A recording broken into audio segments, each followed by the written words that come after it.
di dalam mencari ilmu, orang yang statusnya sebagai pelajar itu tugasnya adalah belajar. Belajar itu mencari ilmu. Tentu ilmu itu ilmu yang memberikan kemanfaatan.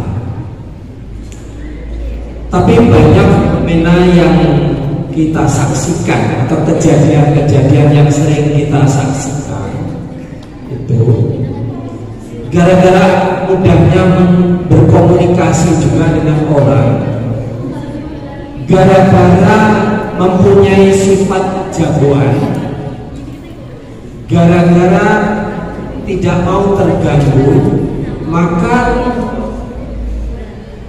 seseorang yang statusnya pelajar itu menjadi kelompok-kelompok masyarakat yang suka tawuran. Apakah kalian juga sering menyaksikan? Tidak. Apakah sering diberi kabar? Tidak. Di handphone yang sering kalian lihat ya, itu sebetulnya banyak itu informasi. Orang yang berangkat sekolah tapi mengumpulkan massa, kemudian berhadapan dengan musuhnya dan di sana terjadilah tawuran. Bapak Gendut ada yang jadi korban. Sekolah mestinya membawa alat perlengkapan, tetapi membawa celurit, membawa samurai, itu sudah salah alamat, tujuannya salah. Itu terjadi kenapa? Itu problem. Itu bagian dari akhlak-akhlak yang tidak bagus, yang menggejala muncul di dunia pendidikan. Mestinya dunia pendidikan itu kan lembaga yang mendidik, ya. Di situ ada ilmu pengetahuan yang diberikan sesuai dengan kurikulumnya, kemudian nilai-nilai kebaikan yang diberikan, yang diteladankan agar diterapkan, mendapatkan sesuatu yang bagus dari sekolah. Di sisi lain, siswa itu mendapatkan informasi pengaruh yang buruk di luar sekolah, dari media, dari tontonan-tontonan yang itu tanpa kita teliti, tanpa kita sadari bahwa itu pengaruh buruk, kita minat untuk mengikuti gerakan keburukan itu. Akhirnya walaupun mereka belajar, mereka juga mempunyai musuh, malah bawa motor rombongan ugal-ugalan. Mudah-mudahan kita tidak. Biarlah mereka yang melakukan itu, jadi janganlah menular kepada kita, karena kita akan mencoba komitmen menggunakan Al-Quran sebagai apa tadi? Hudan nas, sebagai petunjuk. Tidak ada petunjuk Quran itu sekolah itu membawa samurai atau celurit itu tidak. Talabul ilmu itu membawa peralatannya, referensi. Jadi ternyata dalam pergaulan ini kita perlu hati-hati, perlu berpikir dewasa. Berpikir dewasa itu adalah bisa melihat, mempertimbangkan sebab akibat, bahwa sesuatu perbuatan itu akan membawa akibat, bahwa sesuatu itu disebabkan oleh sesuatu yang lain. Contohnya begini, hari ini saya harus sekolah tapi males dan lebih tertarik ajakan teman pergi ke suatu tempat nongkrong, happy, enjoy. Kalau kita tidak berperhitungan, maka kita lebih tertarik ikut teman tadi, karena di sekolah semacam ada beban untuk belajar, bersama teman dolan, di situ refreshing. Maka disitulah berpikir dewasa itu ketika kalian akan mengambil keputusan go to school atau go to friend. Untuk apa saya itu teman itu? Harus tahu jawabannya. Kalau tidak ada tujuan, untuk apa? Harus jelas tujuan apa yang kita pilih itu. Tujuannya adalah agar kita refreshing, dolan. Apakah pada jam itu saya harus relax? Apa jam itu saya harus di tempat main? Padahal saya itu tugasnya adalah mencari ilmu. Nah, kalau kita berpikir meninjau kembali apa yang akan kita lakukan itu, insya Allah pilihan keputusan kita itu pilihan yang bagus. Kalau kita ingat, oh ya hari ini kan saya jadwalnya sekolah, ada teman yang ngajak untuk tidak sekolah, maka pilihan saya sekolah karena memang tujuan saya, agenda saya itu sekolah. Disitulah berpikir dewasa. Sudah masuk sekolah pun ada ujian atau godaan yang bisa mengganggu. Ada penjelasan dari guru.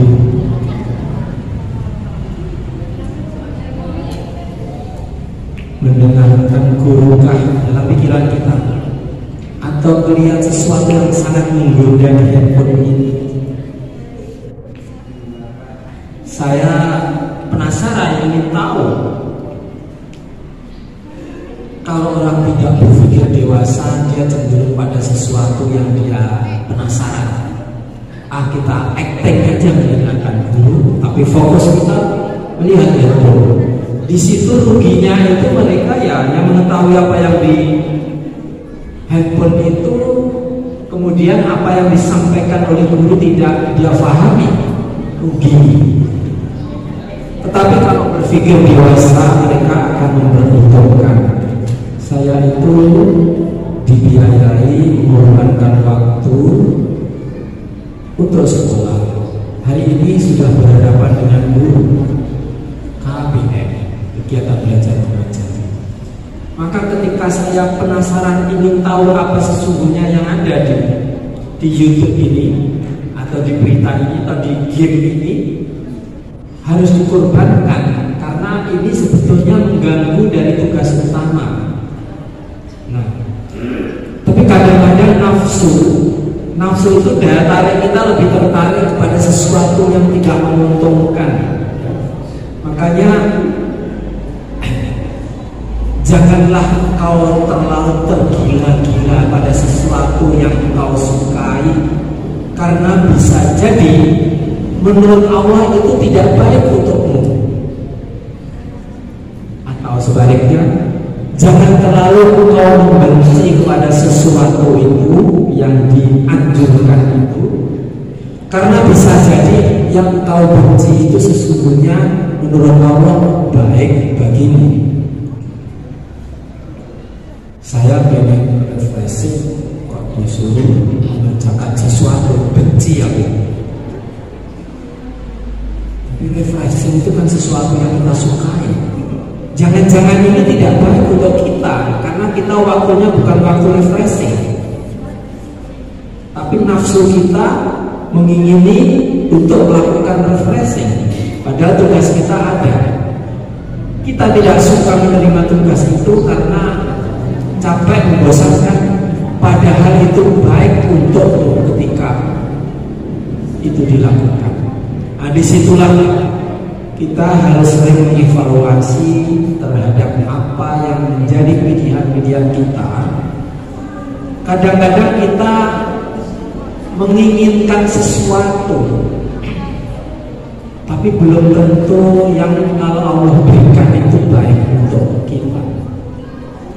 Maka kita berdoa kepada Allah agar Allah itu kita itu sesuatu yang terbaik, karena apa yang sesuai dengan nafsu kita belum tentu terbaik untuk Allah, bagi Allah ya.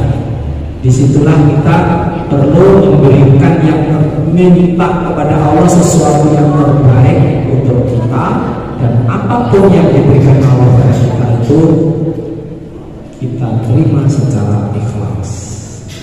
Apakah dalam pergaulan ini kalian pernah melihat perilaku yang lain itu kesel gitu, benci gitu, nggak suka gitu?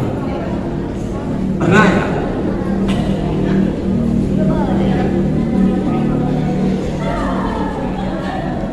Apakah kalian dalam hidup ini ada perasaan kepada yang lain itu tidak suka begitu? Ada kan? Apakah dalam pengalaman hidup itu kita merasakan kepada yang lain itu jengkel begitu? Apakah dalam pengalaman hidup kita merasakan kepada yang lain kita itu dendam? Ada. Anak-anak sekalian, coba perhatikan. Kalau kita itu memiliki rasa tidak suka, memiliki rasa benci, jengkel, dendam yang kita pelihara di dalam diri kita, itu akan menguras energi kita. Kita merasa dendam, jengkel kepada seseorang, itu bisa semalaman nggak tidur karena pengen mengekspresikan rasa dendam itu tidak tersampaikan, dan itu bisa menguras energi, bisa membuat kurus badan. Nah, kenapa terjadi seperti itu? Mungkin di dalam diri kita itu ada jiwa yang sempit, tidak memiliki jiwa pemaaf atau ikhlas. Karena apa? Konsekuensinya kita dalam bergaul ini memang akan bersinggungan dengan kawan-kawan yang tidak seselera dengan kita. Betul tidak? Berbeda selera. Kita akan berhadapan, akan bersinggungan dengan teman-teman yang tidak sama karakternya, wataknya. Betul atau tidak? Ada anak yang sok, ada anak yang pemalu, ada yang dermawan, ada yang baperan. Yang seperti itu biarkanlah, karena Allah memberikan karunia pada mereka itu seperti itu. Pahamilah bahwa di dalam hidup ini kita memang berbeda. Kalau kita menuntut mereka harus sesuai dengan selera kita, maka itulah menjadi masalah kita. Dan dalam hidup ini kita akan jengkel. Oleh karenanya kita dengan mengenali perbedaan, digoda teman, dibully teman, itu jangan mudah marah, tapi kita harus banyak memaaf. Kita dihadapkan pada masalah apa saja, kalau kita itu dewasa maka tidak baperan, tapi memahami memang ada perbedaan-perbedaan. Kita tidak menuntut yang lain seperti selera kita. Kalau kita sudah bisa seperti itu, maka dalam hidup ini akan tenang, akan berperang. Maka kebahagiaan hidup itu yang membangun adalah diri kita sendiri. Kebahagiaan hidup itu tidak bisa kita menuntut lingkungan agar membahagiakan kita. Tidak bisa. Kebahagiaan itu kita sendiri yang membangun, yang menata hati, sehingga kita memperoleh kebahagiaan.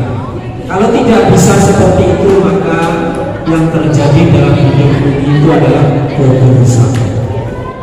itulah beberapa yang bisa saya sampaikan di dalam smart trend pesantren cerdas hari perdana ini, yang insya Allah ini dilaksanakan berapa hari? 3 hari. Semoga bisa berjalan lancar dan dalam keadaan kita berpuasa, kita terbebani untuk menerima ilmu. Mudah-mudahan Allah memberikan kemudahan apa yang saya sampaikan ini ada kebaikan untuk kalian, sehingga menjadi modal hidup dengan perilaku akhlakul karimah dan menjadikan Al-Quran benar sebagai petunjuk kehidupan kita dan menjadikan Rasulullah benar sebagai teladan dan idola kita. Dan semoga kita tetap jadi seorang yang bersyukur kepada Allah Subhanahu wa Ta'ala. Amin ya rabbal alamin. Wabillahi taufiq wal hidayah. Wassalamualaikum warahmatullahi wabarakatuh.